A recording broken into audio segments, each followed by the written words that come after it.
A weekly recap with the one and only Coach Nick, Lead.Pray.Hodl. So what's up, man? Hey, everybody. Welcome. Good morning, wherever you're at. Happy to have you. If we're watching in Futureland, I'm excited to have you on our channels. Make sure you like, subscribe, the whole nine. And we're excited to recap Bitcoin, tell you what's going on, and keep you in the loop for your investing knowledge. Yeah, hopefully Bitcoin had a better week than the Bears season ended. But let's kick it off, right? So this week, Bitcoin moved fast. Narratives flew everywhere. Nation, ooh, hold on. My. It's always hard. All my other devices turn on, but this, is packed with nation states made headlines and policy drama showed up again, right? So today we're gonna cut through the noise and focus on what actually mattered and what's next to watch, right? So Buffett and Bitcoin, right? So Warren Buffett famously says, rule number one, never lose money. How does that rule apply to Bitcoin? And I think this is my last week notes, but yes. Yeah, it is. Well, one of the questions we were going to ask is Bitcoin dead or just loading for this week? And you probably have them on your messages. So Yeah. Bitcoin's loading. The chart looks flat to most of the tourists that have been watching all week. On-chain data actually shows massive accumulation. So whales are buying. That's a great thing. One of the whales is MicroStrategy, or what they go by now is called Strategy.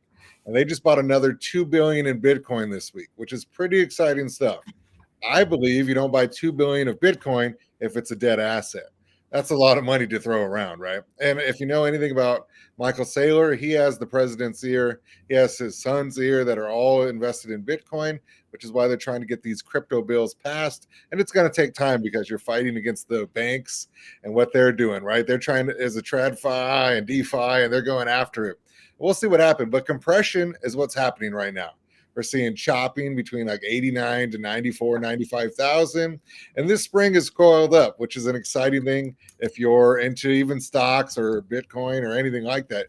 Being coiled up to spring is great. Now, could it go down? Yeah, it could spring down or up, but we're hoping for up because when it breaks that coil, it breaks violently upward usually. And you're even seeing kind of that coil of gold and silver. They were coiled for a while and now they're springing up. The shorts are getting squeezed and they're moving to the moon, which is exciting for that, right?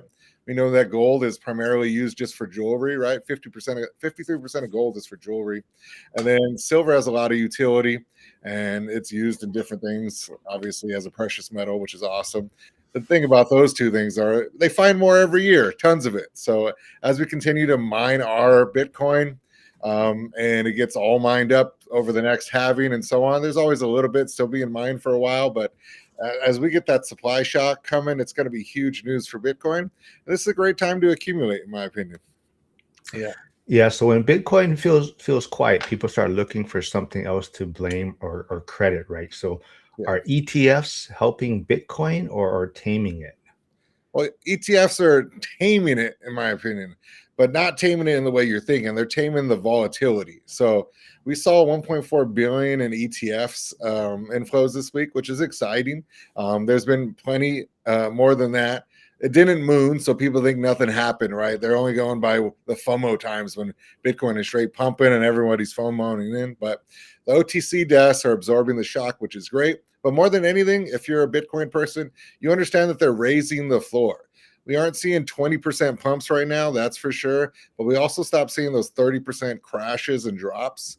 And that's an awesome thing. It's turning into more of a mature asset. And you want that, right? You want less volatility. More people will feel more comfortable. More companies, more countries will feel more comfortable as it continues to mature. And there's a huge upside. So Bitcoin is acting less like a lottery ticket that people like try to bet and gamble and hope they win millions of dollars, and more like global collateral. And that's exciting to me because you want adoption, you want global adoption especially. And if you know anything about the countries and what's going on, there's a lot of poor leadership out there, right? So you want to be in an asset that can't be controlled by a stupid government that's printing fiat. I also want to remind everyone, Nick should be streaming on his YouTube channel also. So there's his channel. So please go subscribe there, hit the like button. Before we move on to the next question, All Nighter Hatter is saying though, 2 billion, isn't that what the Fed has said they were going to buy in mortgage-backed securities, or was that 200 billion? I think it Oh yeah. was, What? yeah. No, go ahead. I think it No, was you're 200, the right? real guy. I'll go with you. You're the expert. No, off the top of my head, I want to say it was 200 billion. off Yeah, the top of my head. Yeah. mortgage. Yeah, but we see what's going on now, right? They had the inflationary or the bond market's having a problem with everything that's going on, right? They're not trusting the US dollar. So the mortgage-backed securities helped a lot. Interest rates started to drop, but now they're ticking back up again, right? There's so much uncertainty and markets hate that. And that uncertainty is really making people nervous. And when people are nervous, they go into those long form, always reliable, I guess, gold and silver things, right? Now, I think they're crazy because gold, silver, you're not just picking that up and walking that across the country or mailing that. I just think the portability of gold is ridiculous. And the fact that they're always just finding more. You want more gold? Go dig. You saw that. I think China recently just had like a 80 billion or $80 billion worth of gold they just found. I think it was. I can't remember the number exactly off the top of my head, but it's like they always just find more gold conveniently. And right now, the truth is, China's selling all their Bitcoin. They had 200,000 coins roughly, and they're selling and they're buying gold and silver. And the rest of the world is doing the same thing. They're selling America right now. Some of them. Trump is bipolar, not just in America. In America, we either like him or don't like him. That's a fact. Everybody knows that. Well, other countries like him or don't like him as well. Even their populace, they like him or don't like him. But in this case, they have leaders like China, which I like in some ways, where not China specifically, but I like the fact that their leaders control power for 100 years. They don't live for 100 years, but they have a long-term plans. And right now, their long-term plan is to get off the dollar. They see what's happening, and they're trying to be their own superpower. And I don't blame them. That's what I would be doing if I was a country. It's so shocking that everyone just let America just kind of control the dollar. But things are changing and people aren't liking that. And they also, if you like Trump and you love Trump, what he's doing, he's also doing some things for long-term gains. Hopefully they work out. The Venezuela thing, right? We're trying to get that oil. It's worth a lot of money, specifically the petrodollar, which is being priced in US dollars.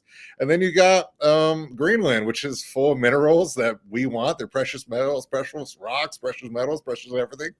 And with that being said, they're worth a lot of money, and that's the future. AI is the future, technology is the future, electricity is the future, and I think Bitcoin's the future as well. Man, I tied that in pretty well. Well, before we'll answer Hyder's question at the end, but we did bring up ETFs, right? And while people are debating ETFs, they're often missing the bigger risk, right? So is fiat the real risk that everyone's ignoring? Yeah, fiat was created for such a time as this, right? I'm gonna use some biblical talk as we're talking, but yeah, the S&P 500 dropped this week 2%, which is a pretty big drop for the S&P in a week, right? It got scared. We saw home sales pending from last month. We got that report 9.3% negative. That's a huge deal. That's a big deal. But we'll see if next month it continues to downside or goes up as we get into the spring selling season. In fact, my wife's got a house on the market right now here because she does real estate. That was part of our bigger plan when we owned $2 million worth of real estate. I sold it. My wife was the agent. We had a whole thing going, and right now she's selling somebody else's house. So shout out to my wife. She's awesome. So if you're in SoCal and need a real estate agent, let me know. But yeah, there's a currency war that I was just talking about. And one of the ways the war could happen was through Trump and his tweets. His tweets talk about tariffs. And people don't like tariffs and people like tariffs. It all depends where you're at. I like America making more money personally. So I'm okay with tariffs, but not everyone else is. So I get that.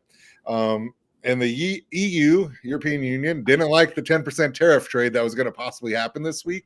Now, they figured it all out, which is why he probably threw it out there in the first place, and because of that, there's a currency war. So the currency war is continually going on. Today, more tweets. It was about Canada.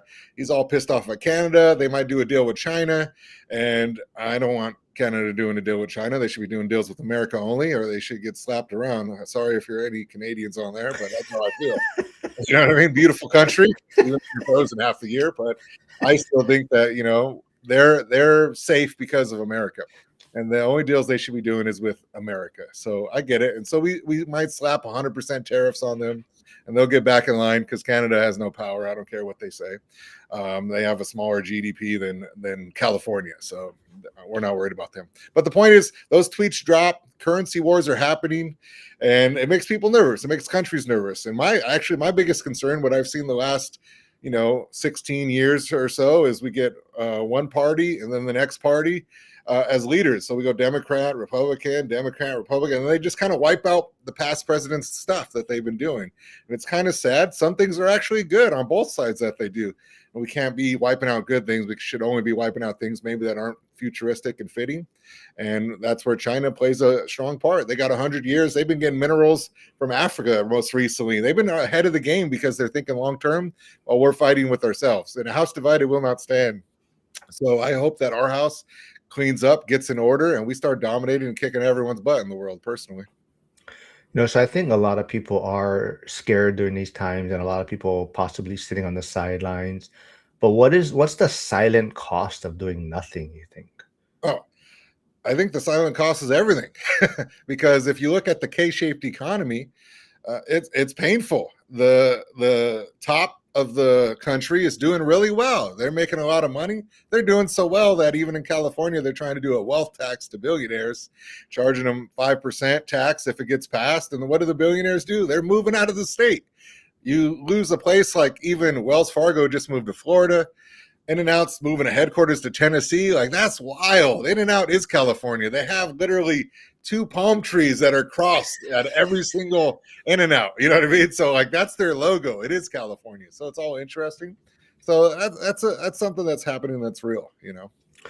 And once you see the risk clearly, kind of control becomes the next question, right? So if banks can debank a president, who's really in control? Yeah, that goes through this week. If you haven't watched the news or my channel this week, you saw that Trump and the Trump team is suing JP Morgan Chase. Specifically, we got Jamie Dimon who's in control of that. They're suing for $5 billion. That's a lot of money because they're claiming that they were debanked for political reasons, right? They didn't like their politics or the way they're doing. They definitely don't like that they're switching everything to crypto, but they're getting in line slowly but surely. And I say crypto, I'm hoping just Bitcoin only, but we'll see what happens.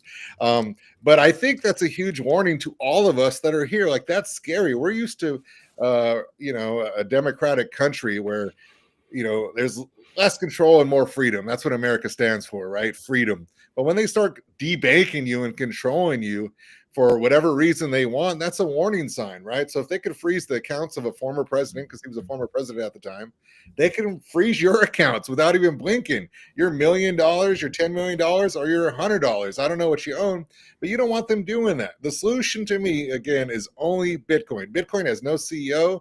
They can't ban you, right? It's the only money that's permissionless. They don't care what color you are, what culture you are. They don't care what religion you are. There's no control, because I don't think that should happen with your money. They shouldn't be able to print something and really just wipe out your savings as a melting ice cube. And they shouldn't be able to tell you could have control or be biased because they don't like your viewpoints or who you are. I respect both parties, red or blue. It doesn't matter to me. I have strong feelings either way, but I respect everyone's opinion because they're people. People matter, and that's what should matter first, is people and doing the right thing. And if they did debank him like that, I think that's wrong. Yeah, I think when people finally understand control, something interesting happens, right? So is boredom the biggest buy signal? Yeah, I think boredom's always the biggest buy signal when it comes to Bitcoin. The timeline's quiet, right? And retail gets bored and people start complaining about Bitcoin's not doing anything. I'm on with Zuber tomorrow at 9:00. Well, we're going to record. He's going to post it whenever he wants. But I heard him this week even, what's Bitcoin doing? So I'm excited to talk to him about that as gold and silver kind of, go to the moon, and that's okay. Like I said, they're doing a sell American trade. But as far as Bitcoin goes in the 4-year cycle, the halving, it's never dropped below the first time, like when it halved. So we're talking about our lowest point should be 70,000 again for Bitcoin ever. Hopefully. Now, obviously, if there's more sell pressure than buyers, then it could drop. But I believe there's going to be more adoption. We see what's going on with strategy.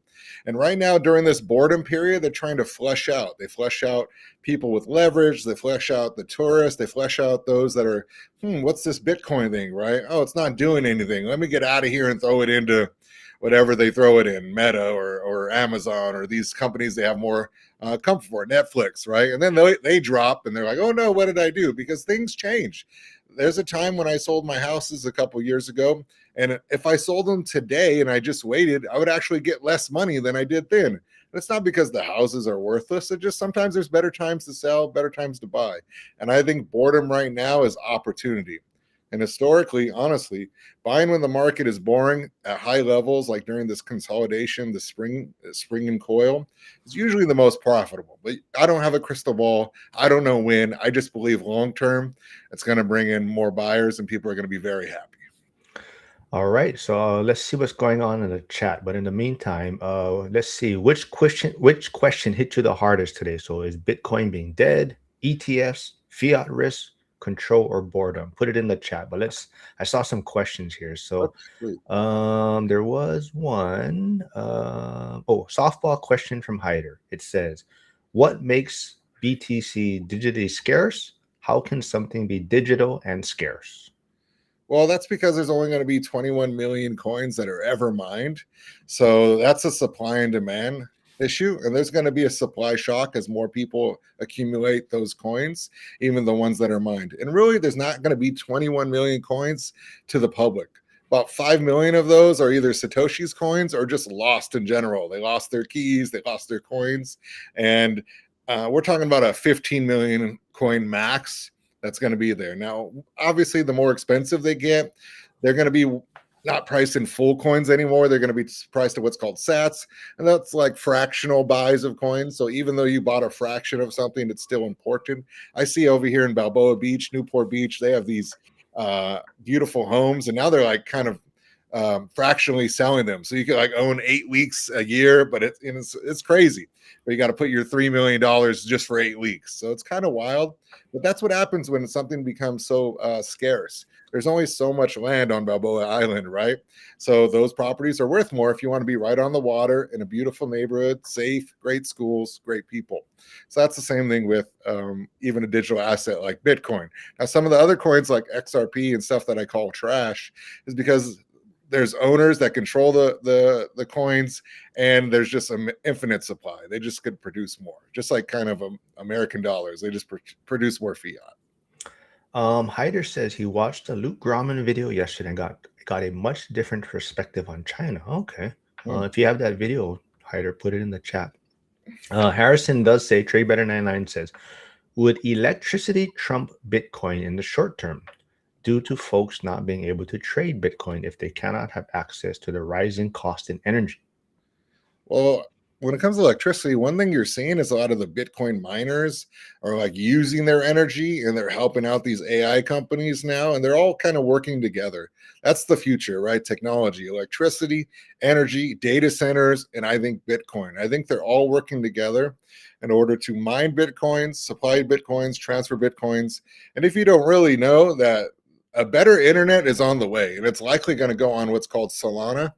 Everything is already like stocks are being tokenized, the internet's going to be tokenized, and it's faster, it's cleaner, and there's no settling of transferring of money. It's just there's going to be less just slower. It's just slower dial up or anything else that's happening these days. I don't know. I have Spectrum. They're pissing me off every month, I feel like. I don't know what you guys have out there in the coconut wireless land, but what do you guys have? What do you use? We got fiber optics out here, man. Oh, nice, man. When I was out, this is your island, but I was on the road to Hana, I had like no reception. I was like, man, this is why Starlink's so important.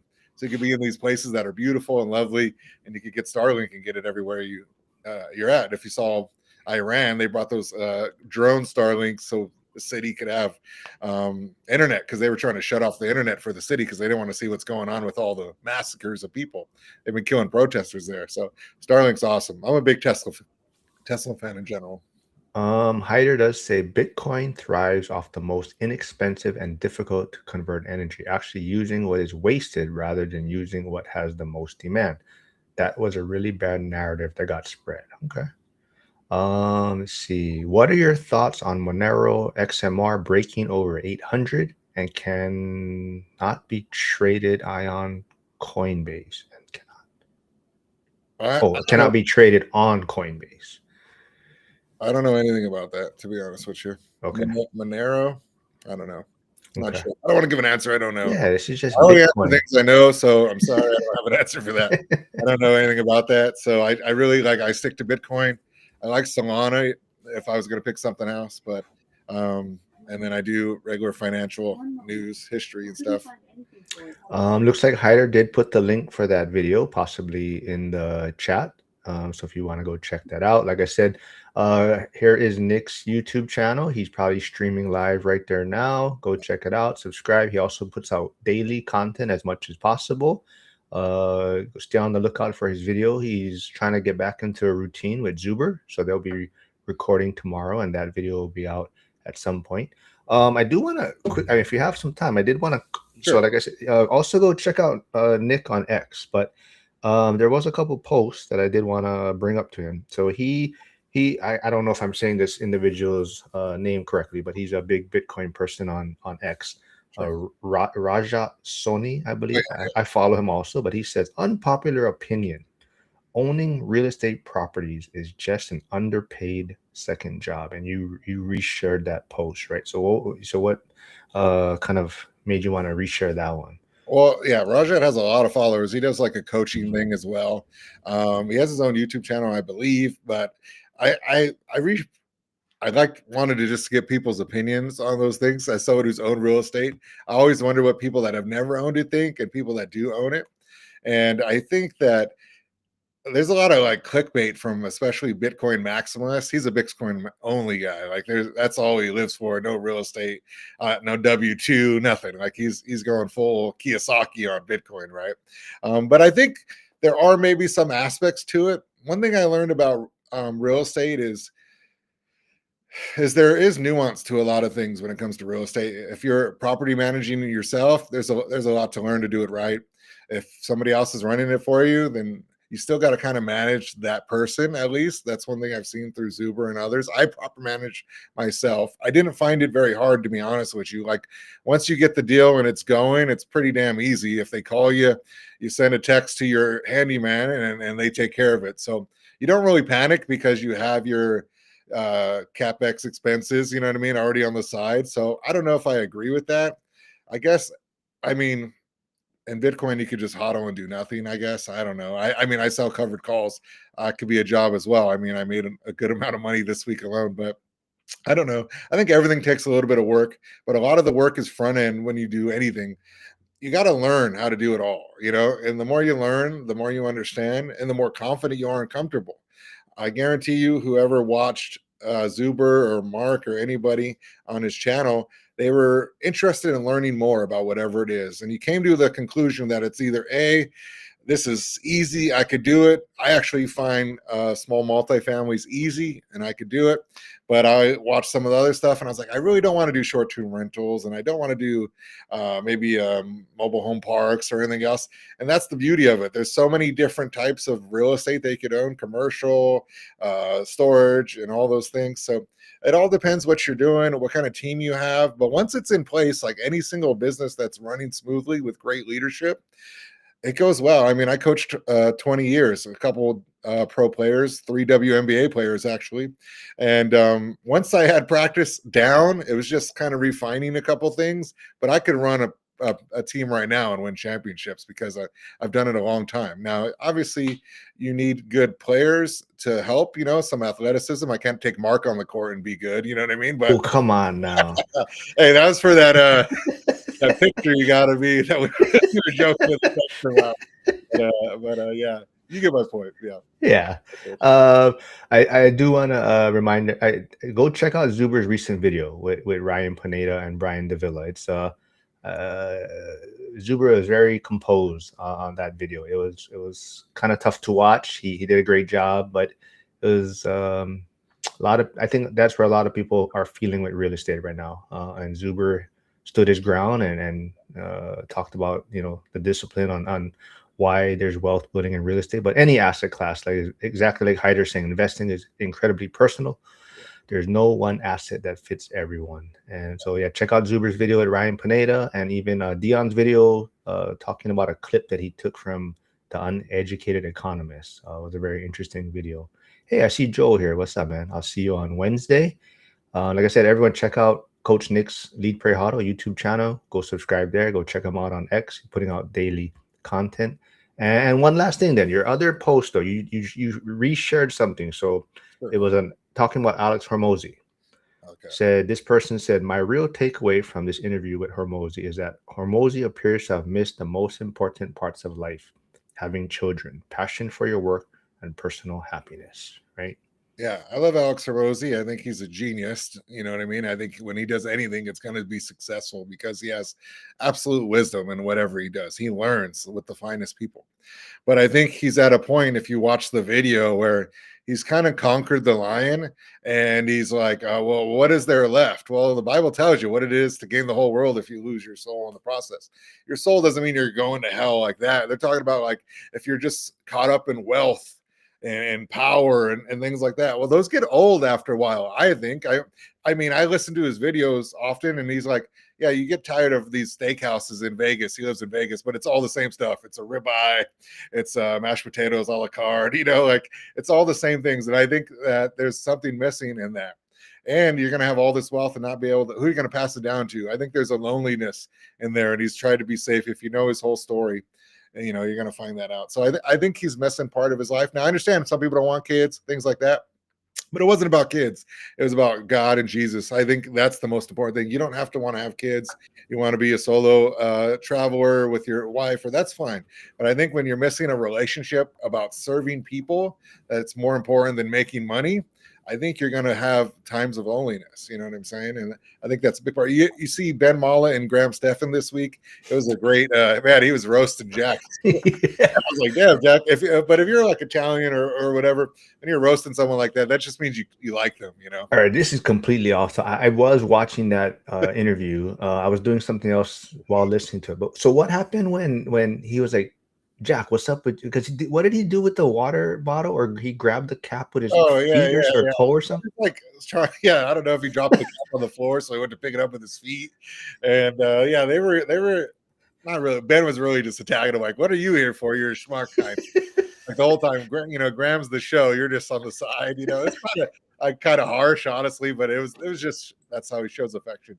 But the number one thing is like, I think it was a year or two ago. He was all about getting all this money, and his whole demeanor changed on the whole thing. And he's like, "Nah, I'm done. I just want to consolidate. I'm trying to do a 1031 to the right properties so I could have generational wealth for everyone.